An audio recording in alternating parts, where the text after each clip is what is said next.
السلام عليكم ورحمة الله وبركاته. بسم الله الرحمن الرحيم. الحمد لله رب العالمين، الصلاة والسلام على سيدنا وحبيبنا الأمين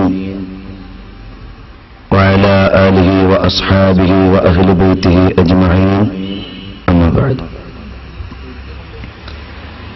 يا سيد السادات جئتك قاصدا أرجو رضاك وأحتمي بحماك، والله يا خير الخلائق إن لي قلبا مشوقا لا يروم سواك. يا سيد الأبرار حبك في دمي نهر على نحو الصبابة جاري، لك يا رسول الله في أعماقنا قمم من الإجلال والإكرام. സർവാദരണീയരായ സാദാത്തുക്കളെ, പണ്ഡിതന്മാരെ, ശബ്ദം ശ്രവിക്കുന്ന സഹോദരി സഹോദരന്മാരെ, അല്ലാഹുവിന്റെ അതിമഹത്തായ അനുഗ്രഹത്താൽ പരിശുദ്ധമായ റമളാൻ ശരീഫിൽ വിശുദ്ധമായ ഖുർആനിന്റെ ആശയ ആദർശങ്ങൾ വിശദീകരിച്ചുകൊണ്ടും റമളാനിന്റെ പകൽ വിജ്ഞാനപൂർണമാക്കുന്നതിനും വേണ്ടി സംഘടിപ്പിച്ചിട്ടുള്ള നമ്മുടെ ഈ സദസ്സ് അല്ലാഹു തആല നമ്മിൽ നിന്ന് സ്വീകരിക്കുമാറാകട്ടെ. ആമീൻ യാ റബ്ബൽ ആലമീൻ. നമ്മൾ തുടർന്നു വന്ന വിശുദ്ധ ഖുർആനിലെ ഖാഫ് സൂറത്തിന്റെ ആശയങ്ങൾ പോയിട്ട് ഒരായത്തിന്റെ പോലും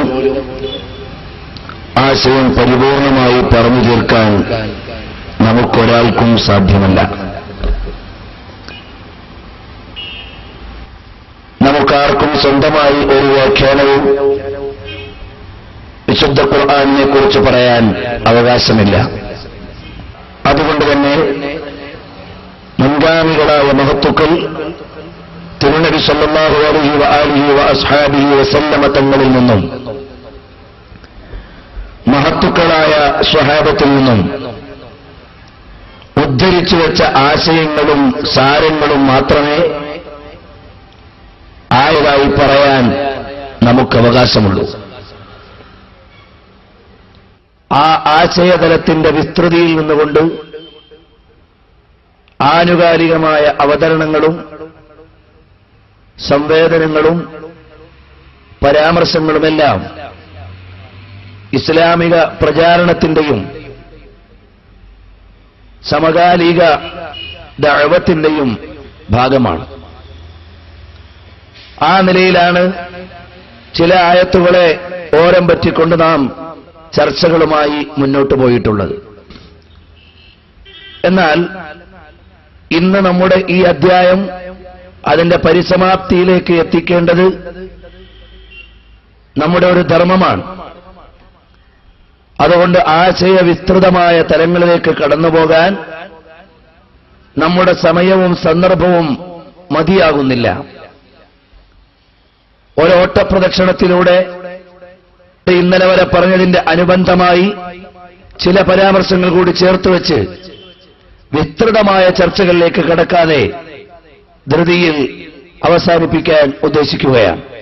അല്ലാഹു സുബ്ഹാനഹു വ തആല അവന്റെ പരിശുദ്ധമായ ഖുർആനിന്റെ വിശാലതയും മഹത്വവും പ്രാപഞ്ചികമായ ദർപ്പണത്തിൽ നിന്ന് വായിച്ചെടുക്കേണ്ട ഇലാഹി ദർശനങ്ങളെയും വളരെ ലളിതമായി സൂചിപ്പിച്ചിട്ട് മാനവികതയുടെ സൃഷ്ടിപ്പിന്റെ മൗലികത ആരുടെ കയ്യിലാണ് എന്ന് ഉണർത്തിയിട്ട് ഇനി കടന്നു പോകുന്നത് നമ്മുടെ പരലോക ജീവിതത്തിന്റെ, നമ്മുടെ ഭൗതിക ജീവിതത്തിനപ്പുറമുള്ള കവാടങ്ങളെ നമ്മളെ ഉണർത്തുവാനും പരിശുദ്ധമായ ഖുർആനിന്റെ ഏറ്റവും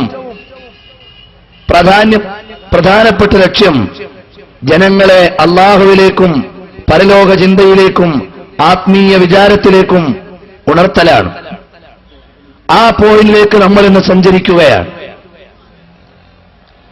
ബിസ്മില്ലാഹിർ റഹ്മാനിർ റഹീം. وقال قرينه هذا ما لدي عتيد ألقيا في جهنم كل كفار عنيد مناع للخير معتد مريب الذي جعل مع الله إلها آخر فألقياه في العذاب الشديد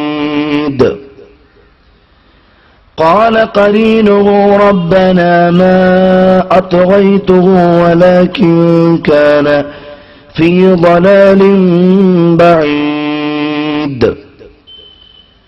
قال لا تختصموا لدي فقد